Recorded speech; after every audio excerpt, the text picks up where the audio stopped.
Everyday Quilting is a female-owned business that offers fabric, classes, and so much more. Here today to teach me a project and tell us more about the store are Kathy and Diana. Welcome to ciLiving. Hello, thank you for having us. So, can you tell me a little bit about what we are doing today? Well, as quilters, avid quilters, you have lots and lots of fabric. And you have a lot of fabric left over from making quilts or whatever project you're working on. So this is just one simple way of using your leftover fabrics and without having to need a sewing machine. So that's what we're doing. Well, I see that you've made a display out of some of these, which is a great idea. And I'm just excited to learn how to correctly put the fabric in here because I cross-stitch a lot. And I can never get the fabric into these the way I want them. So I'm ready to learn. There how do you we go. Do this? All right. Go ahead. My turn? Okay. Yep. The big hint is to have the fabric a couple inches bigger than your hoop. Okay. Okay, on each side. And for this, to show different ways of doing it, we had a panel, and you can say, oh, do I want to highlight the tree? I see. I think I want this cabin. So I'm gonna put my hoop there. So if there's different things on the fabric, you can choose. Do I want the tent? Do I want the teepee? Do I want the trees? And you could even take a smaller hoop and do the teepee with the tent with it and make an arrangement on your wall. Do 2 or 3 of them together. And now is this, so this is different pieces of the same fabric, is that correct? This was a panel. This is a these panel. are all connected. Yeah. I have done a lot of crafts, but I've not really quilted, so I'm not as familiar with the terminology. So a panel, what does that mean in fabric terms? I'm used to just fabric that either repeats or... A panel is fabric that has a design already on it that sometimes they have 10 pictures, sometimes 12. It just depends upon the panel. We do have another panel here that has much smaller. Oh, I see. And so this is what we still call a panel, that you can pick and choose different things that you might want to put in your hoop. And then also, if you have made a quilt for a baby or something, and let's say you use this, you can use coordinating fabrics, just plain fabric, to put it in the hoop and make a design, and it would accent your quilt. I see. Okay, excellent. So I have separated the 2 rings of the hoop, put one on the bottom. So 1 ring under, 1 ring over. Got it. The hoop with the screw is on top. Okay. Yeah. That's a good tip. Loosen it up and press it down and tighten it a bit. Ooh, this one's hard to work with. And then pull it, but making sure not to distort it. So pull it equally all the way around. Okay, so you've got it in there, but that's not what you want it to look like on your wall, right? Right, okay. So you take a nice... Now you have to trim it. Right.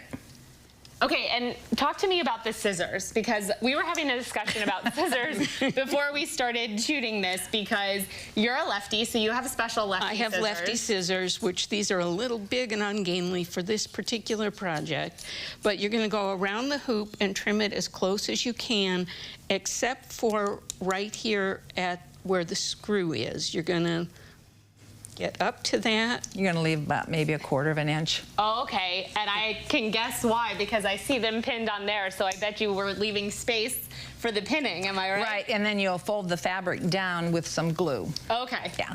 Got it. Man, I feel like you should be helping me cut here going in the other direction. I was going to say, I'm going to try this little one. I'm going to try and do the teepee down on this end here. Okay. And then, so going back to the whole scissors thing, I'm very particular about what I use crafting scissors for. Nothing sticky, nothing paper. But also, I've always wondered about cutting fabric with scissors, because doesn't it sometimes fray? How do you prevent fraying? Your scissors need to be sharp, and the one thing, if you're using scissors for quilting, you need to not use them to cut paper, only fabric. Gotcha. And if your scissors are dull, they could tend to fray the fabric when you're cutting. So we always make sure that us quilters, that we have our scissors, and they're our scissors only. And they're only specific to you. All right, perfect. So I'm gonna also cut here. Correct. Excellent. Oh, it is. It's really tricky. So you have to get it close, but you don't want to get it too close. We found if you hold it vertically like this sometimes, The pro that tips. there you go, and you put your, it's a little bit easier to go around it like this. Okay, great. Ah, yeah, see? You guys know what you're doing. This is why I called in the pros for this. So, that is beautiful. I've got it in there, but now I've got this little tail. Let me glue the tail down So first. what we've done here is we've left a little tail right there on the end that ultimately that we can glue down and then also use that to pin, right? Yeah. Correct. And then you can see here how close she's cut that to the edge of the fabric, and that's the beautiful piece. That's great. And then here is the smaller one. Wonderful. And then there's the little teepee, and she did the same thing on hers. She left this piece here that we can then glue down and also use it to pin.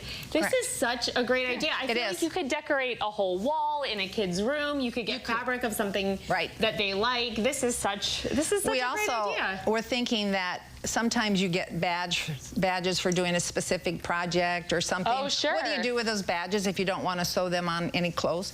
Go ahead and get a piece of fabric, put the badges on the fabric, and put them in a hoop and display them that way. You can do that too. That's a great idea. I'm going to do that. I have a bunch of Junior Ranger badges from all the national parks that I've collected all my life, and I never knew what to do with them, so now I have a project. Oh, the other thing I would show you too is I do embroidery, and so the other possibility that you have is if you have like your grandson, in my case, his initials, you can take and embroider initials, put fabric around it to make it fit into a hoop as well. Oh, there's a lot of different things that you can do.